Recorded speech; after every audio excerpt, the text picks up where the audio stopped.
With the muscle cars, what moves you? The look? The rumble? The attitude?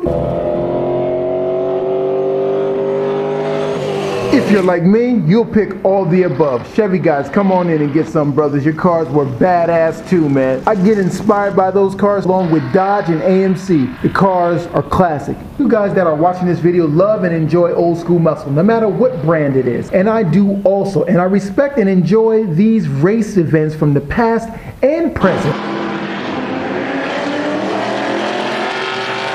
Which brings me to my Ford Maverick that I installed this 99302 Ford Explorer engine. I could have put the carb situation in here and keep it moving, but it's not about this car. All right, here's the video gravy. I posted a picture up on my YouTube community about what would you like to see in your engine bay. Would you like to see a 351 Lightning setup, EFI, or would you like an old school carb Cobra setup in your engine bay? So, you guys have spoken. You said that you'd rather see a Cobra setup inside your engine bay. Me, I'm putting it in whatever car that I choose. But that's what you guys want to see. Now we're fast forwarding. Now I have a 302 and a 351. The 351 is the gravy that everybody is going to choose anyway. I know this, but I'm going to need heads. So I have to take my behind to the junkyard and pick up a set of heads, you know, from an Explorer or something like that. That's a good starting point because I cannot afford the nice, shiny, super duper deluxe heads that cost around $1,000 or $800. All right, it's pick your poison time. Which one would you choose, 302 or 351 with a nice, decent budget? Not $700 like it once was, because you got to be realistic. So, what would you guys pick? Now for the Windsor. We upgraded it to a 10-to-1 compression, gave it a fully forged bottom end, a more aggressive streetable roller camshaft, aluminum heads, along with a dual plane intake. Now all this plus a lot more equals a 408 cubic inch cleave bore.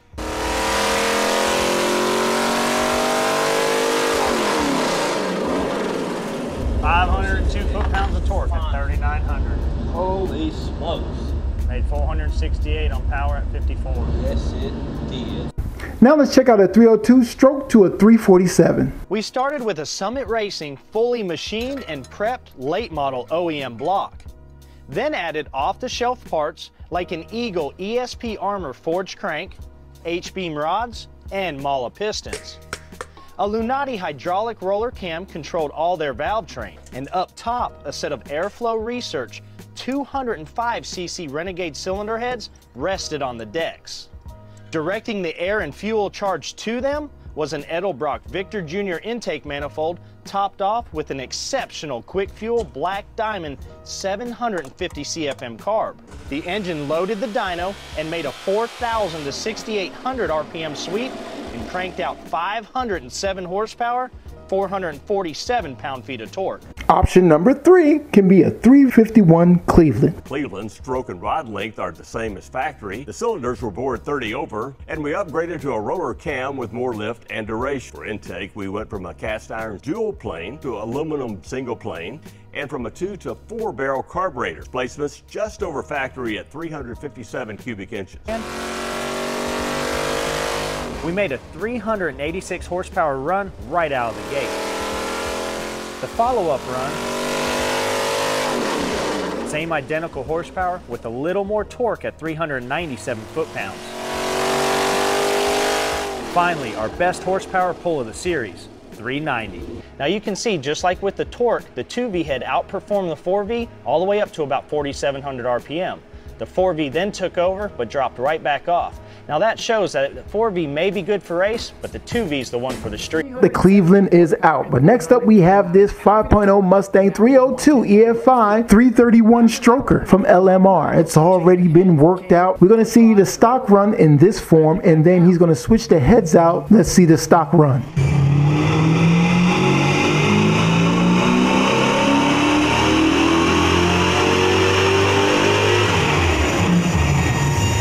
The car managed to make 317 horsepower and 349 pound-feet of torque, and that was with 110 leaded race fuel. After that run, we pulled it off the dyno, changed the heads, cam, push rods, and roller rockers, and strapped it back down.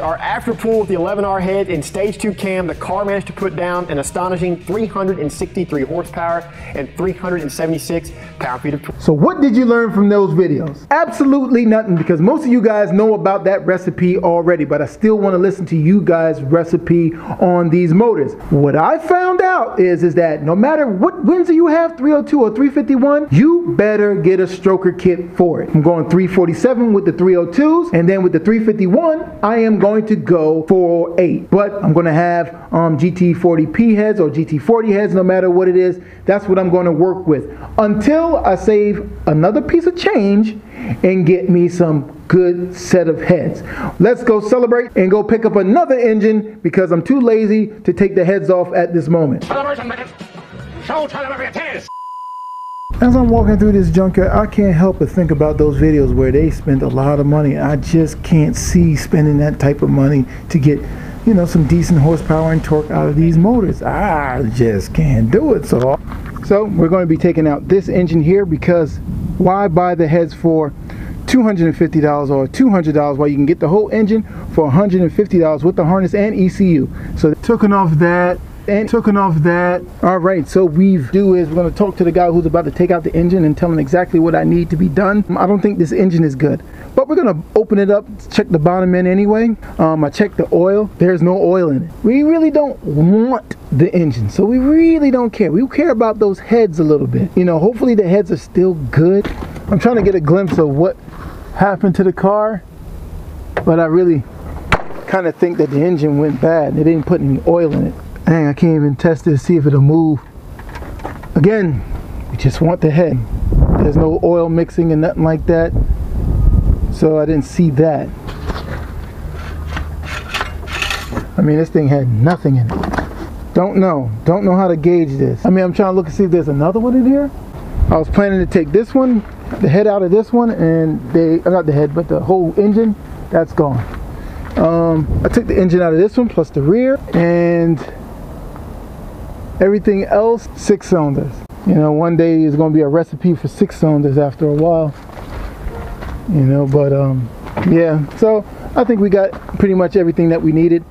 So now we're just going to roll out of here, but I'm probably, as I'm walking out, I'm going to go check and see if anything else is there, and I'll stop, I'll get it, and then keep it moving. This here, what is this? Starfire 1980. Dang, I ain't seen one of these in a minute. Automatic. Body wise, it seems okay. I snatched the steering wheel out. Floors is definitely rusted out. You can really remember, smell like water in that joint.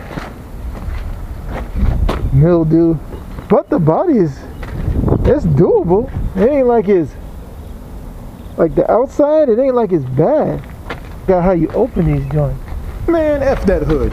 2 hours later. So we got the motor, now we're gonna take it home. We got this, and we thought the engine was seized, but it isn't.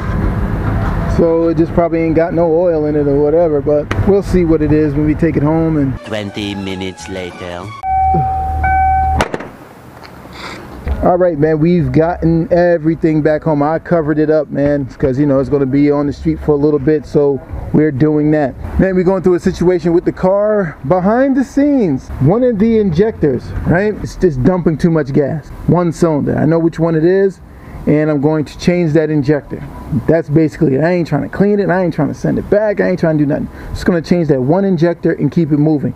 And then I had an issue with down here. All right, can't sleep, boy. I had to try to get this thing right. So what I did was I used this band file on this part that's out here, about to get dark out. It's right around here. As you kind of see, I you know, kind of like, you know what I did, man, trimmed around the inside a little bit. Seen some weld particles in there and some other stuff, and it kind of worked out good. Start the car up, let some of that debris fly out, press this on, and it looks like it's better now. But then I turned around and then I had another issue, which became this situation right here, if you guys don't see it. The bolt for the manifold where I welded, because mind you, I just started welding. And I didn't use a stick welder on this. I used that regular Harbor Freight wire feed, and I didn't do it too well. So I may go underneath and weld it, or I may get a different item. So I'm going to go and figure that one out. Now, since that is done, man, we got the engine, we got everything, we have a semi-solid plan. I'm just waiting for the comments below with you guys to see what you guys, recipe to success with your 302 and 351. I know most of you guys are like, dude, why are you going back into time? Why didn't you just jump in and get a Coyote? Well, I like to go back into the past so I'll be able to know your future. You have to. So I can catch a vibe to be able to move forward with some of these builds. Now, I couldn't be able to get that Ford Torino, so I wanted a full-size car. So I'm going to put this engine or another engine inside of a full-size car. It doesn't seem like this is big magnificent thing. It's quite simple. Yes, it is.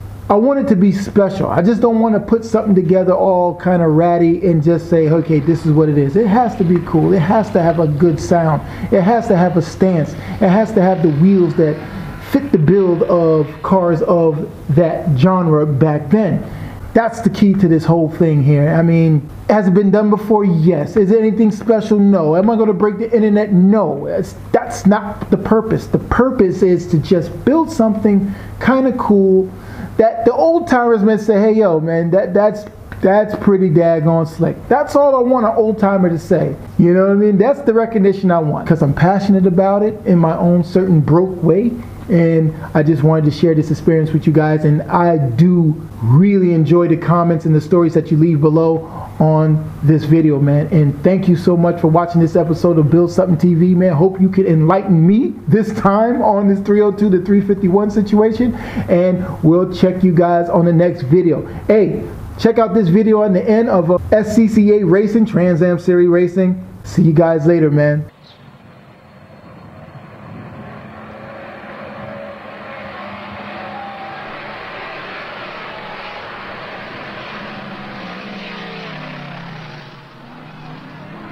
With the first lap complete, it's Mustang, Javelin, Barracuda, and Camaro in the first 4 positions. The leaders stretch it out, putting more and more daylight between themselves and the rest of the pack. And Jones and Donahue go at it like every lap is the last one of the race. Parnelli attacks the course ferociously, turning a lap in 1 minute, 14.65 seconds, averaging almost 111 miles per hour. But Donahue stubbornly hangs on. The factory entries quickly catch the tail end of the field. With the track ahead of him looking like a parking lot, Parnelli doesn't even think about shutting down.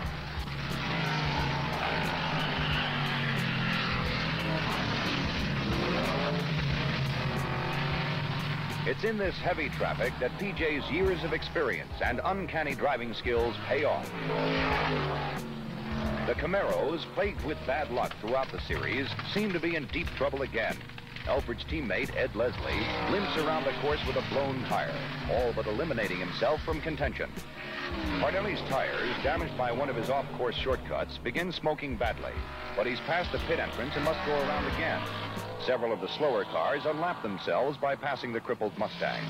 A gentle drizzle begins to fall, just enough to bring the oil out of the track. He just took the daylights out of me a lot of times, you know. I said, you know, Donahue and them's gonna give us a lot of trouble. He said, ain't no one of them fruit cuppers gonna outrun me. But he was something now, I'll tell you. And we really worked together great and all this. And we've met around since then quite a few times and all this. And he said, you know what?